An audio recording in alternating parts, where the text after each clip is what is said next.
Oi gente, tudo bem com vocês? No vídeo de hoje eu trouxe essa revistinha que eu ganhei quando eu tava ainda na escola, no ensino médio. Que eu acho que eu ganhei de alguma Olimpíada, acho que a Olimpíada de Astronomia que eu participei, alguma coisa assim. E é o Giro das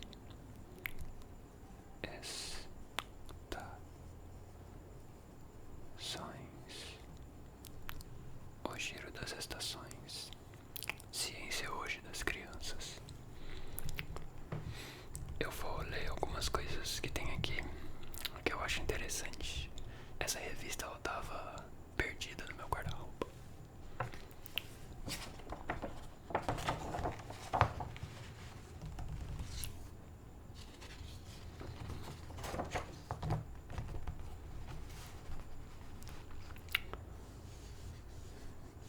Bicho ou planta. Bicho ou planta. Planta. Bicho ou planta. Em mercearias e supermercados podemos encontrar esponjas artificiais. Algumas servem para lavar louça, outras para remover a sujeira da gente na hora do banho. Qualquer que seja a finalidade, as esponjas das quais estamos falando são feitas de nylon e imitam estranhos seres que vivem embaixo d'água. As esponjas naturais, estas, passam a vida agarradas a pedras e durante um bom tempo confundiram os cientistas.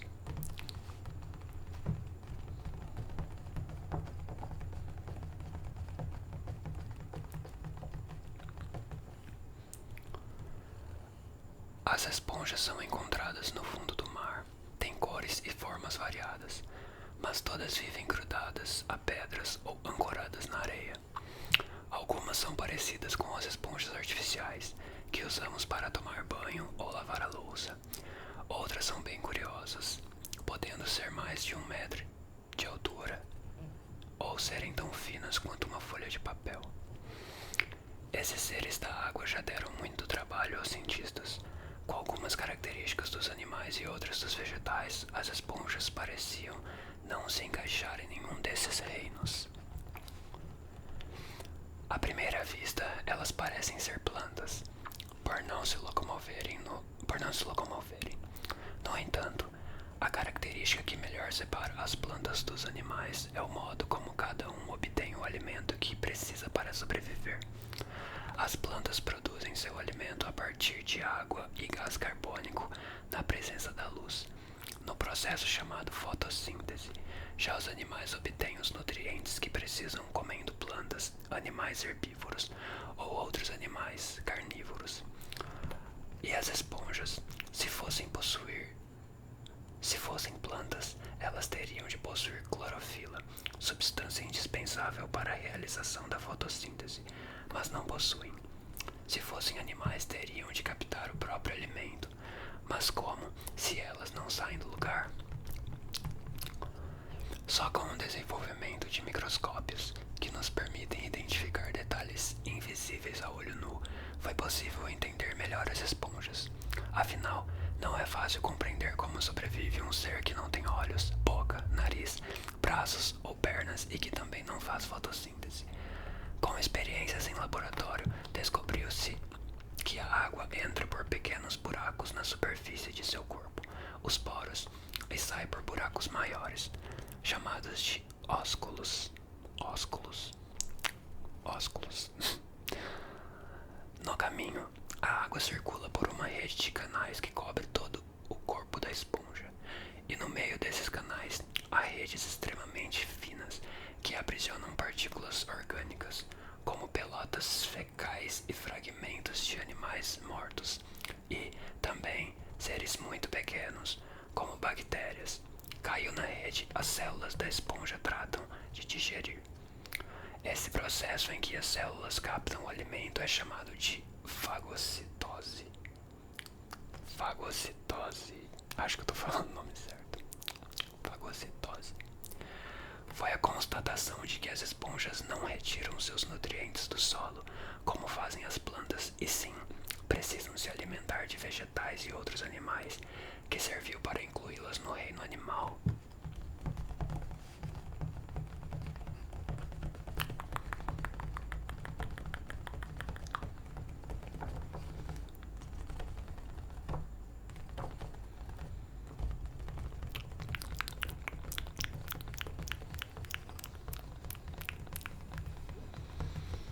Esponjas, esponjas. Ah.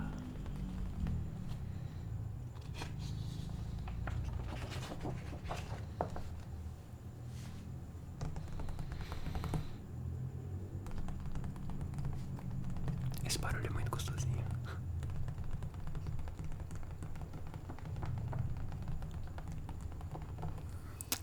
Cara, aqui em frente de casa passa muito moto. E olha que eu moro num bairro supostamente bom. Imagina se fosse ruim.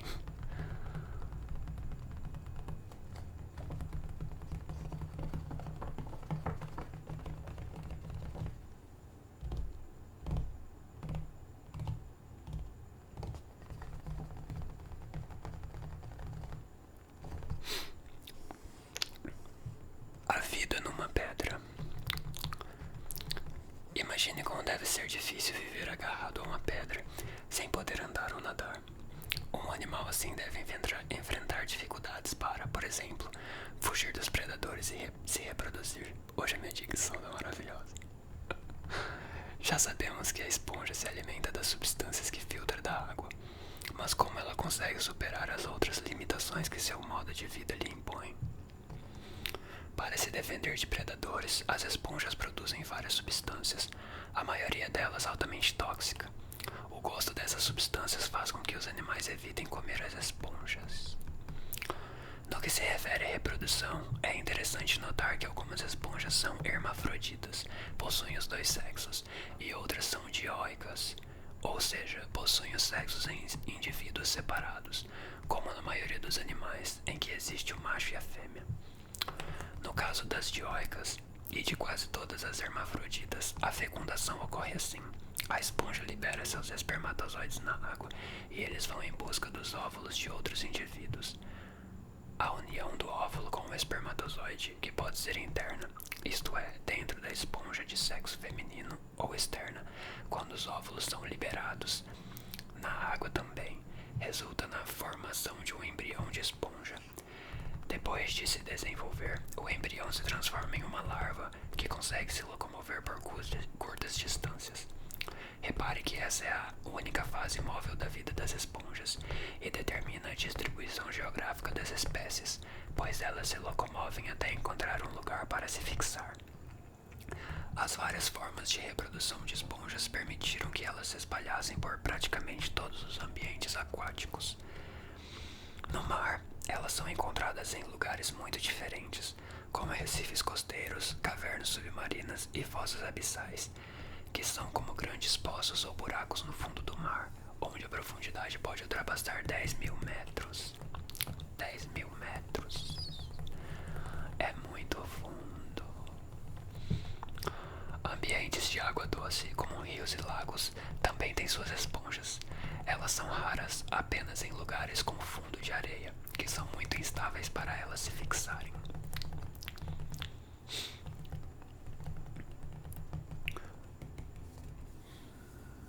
Vocês gostam de praia, gente? Gostam de sol, calor, praia? Eu não gosto. Eu acho bonito, mas eu não gosto. Eu odeio calor.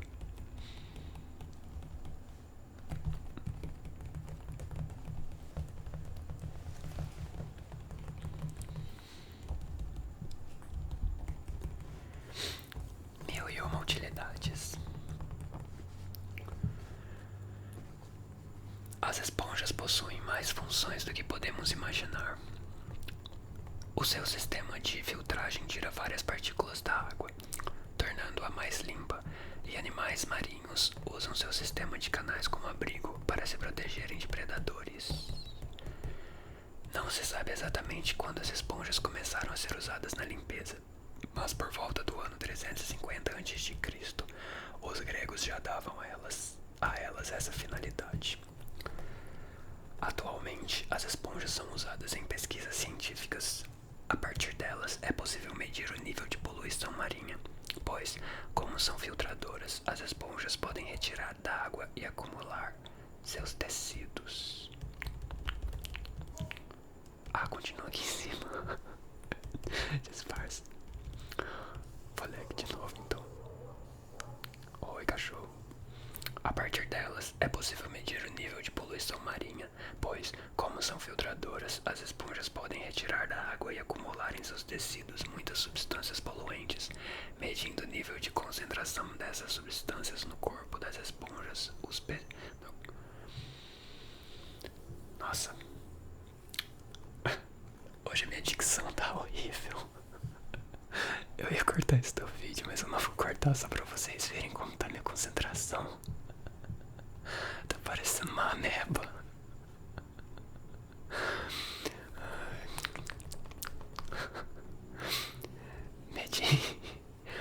Medindo o nível de concentração dessas substâncias no corpo das esponjas, os pesquisadores conseguem identificar o nível de poluição da água. A redução ou aumento exagerado de algumas espécies de esponjas também indicam se a água está poluída. Imagine que, fora isso, esses animais também são úteis no desenvolvimento de novos medicamentos. A esponja é um tipo de animal muito simples e antigo. É provável que elas tenham surgido há mais de 500 milhões de anos, isto é, muito antes dos dinossauros. Com suas vidas silenciosas, elas ajudam a manter o equilíbrio e a diversidade dos mares, deixando-os mais ricos e também mais bonitos. Esponja, esponja, esponja. Minha concentração tá de uma esponja. Meu tio Dan. Meu tio Dan.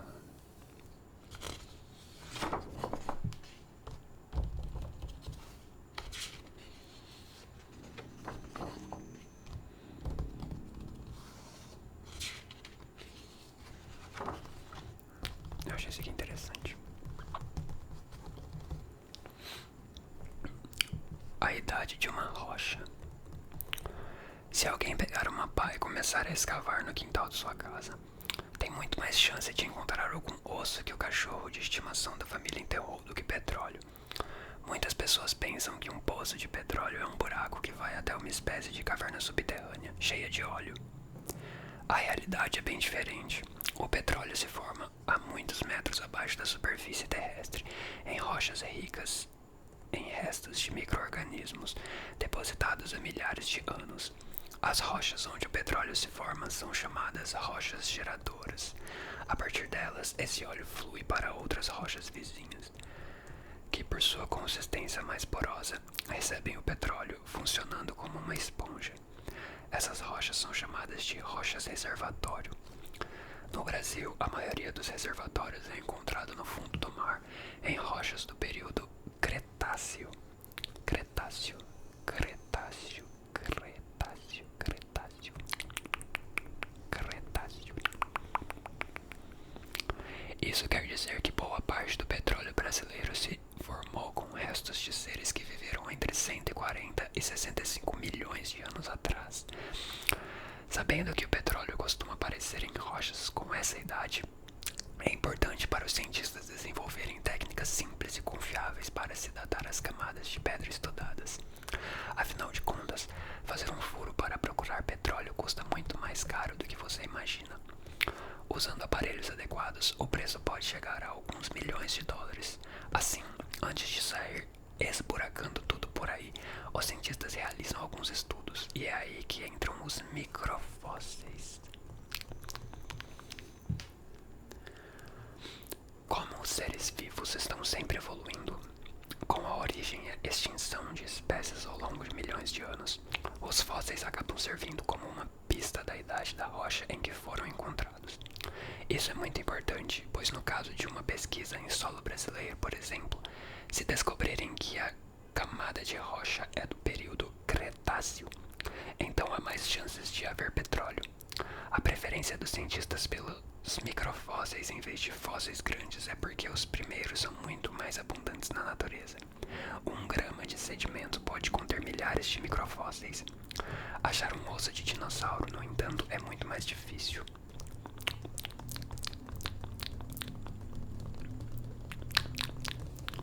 Curiosidade para vocês. Vocês sabiam que grama de peso é masculino? Tem muitas pessoas que falam como se fosse feminino, tipo 200 gramas de mussarela, 300 gramas de filé mignon, sei lá. Mas é o grama. Grama é masculino. 1 grama, 300 gramas de mussarela, 250 gramas de qualquer coisa que você quiser comprar. Galeria. Bichos ameaçados.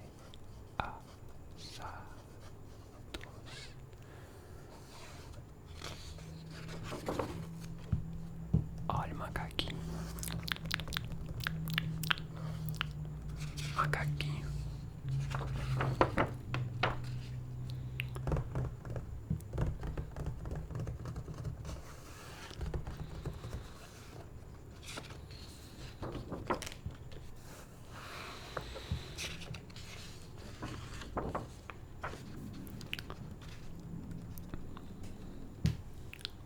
Giro das estações. Giro das estações. Giro das estações. Quando eu era mais novo, na época que eu ganhei esse livrinho, eu queria fazer engenharia ou física. Queria fazer engenharia elétrica ou engenharia mecatrônica, mas mais provavelmente era elétrica. Eu era muito bom em matemática, em física. E nessa época eu acho que eu ganhei esse livrinho junto com a Olimpíada de Astronomia que eu fiz. Tem o nome certinho, é tipo a OBMAP, só que é a Olimpíada de Astronomia. E eu fiquei em primeiro lugar na prova e ganhei medalha de ouro, ganhei esse livrinho. Mas eu não, acabou que eu não fiz engenharia. O giro das estações. O astrônomo polonês Nicolau Copérnico, Nicolau Copérnico, Copérnico, Copérnico, Copérnico, Copérnico, Nicolau Copérnico, que viveu de 1473 a 1543, propôs após muitos cálculos e muitas observações que o Sol não gira em torno da Terra e sim o contrário. O movimento do nosso planeta em torno do astro-rei do humano recebe o nome de movimento de translação e sua principal consequência é a mudança das estações.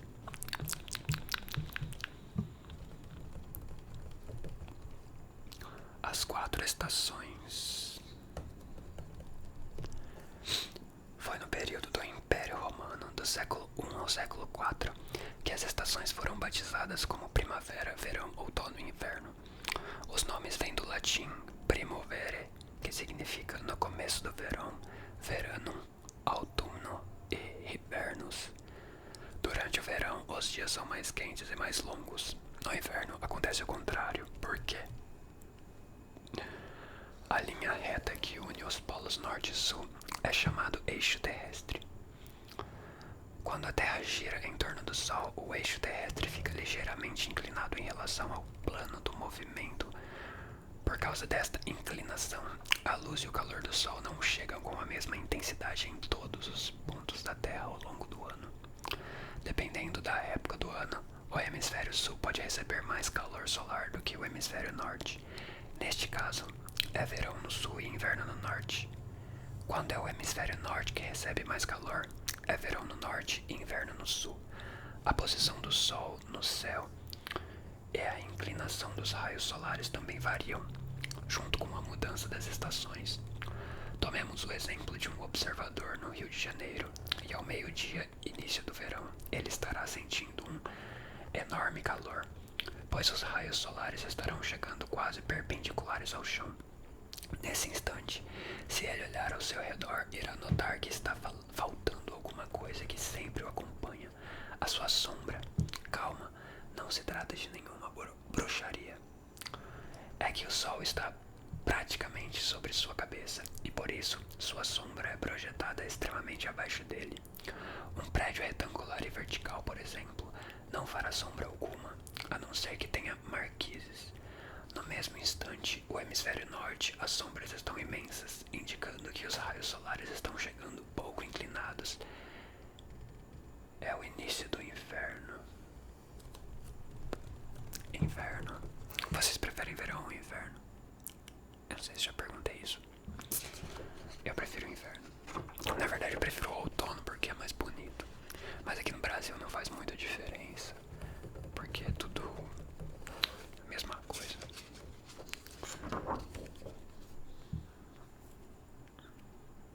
Aventura esponjosa.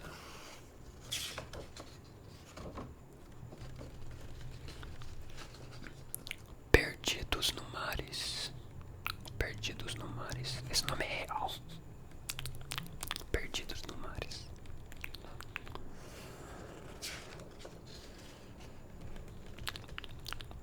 Não, óbvio que esse nome não é real. Agora que eu percebi que é um trocadilho.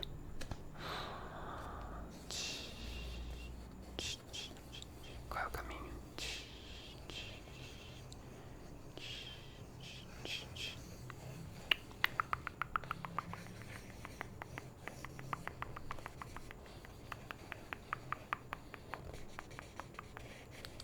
Gente, eu sou muito ruim, eu não encontraria o caminho disso aqui.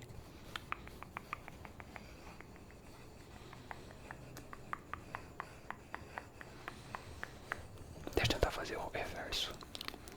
Saída.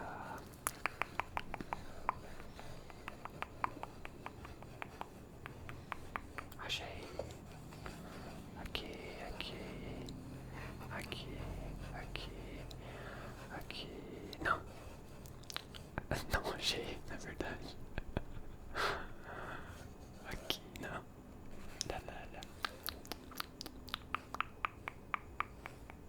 Não sei, desisto. Não consigo achar. Perdidos no mar, você vai continuar perdida. Não consigo achar o caminho de volta. Sou ruim.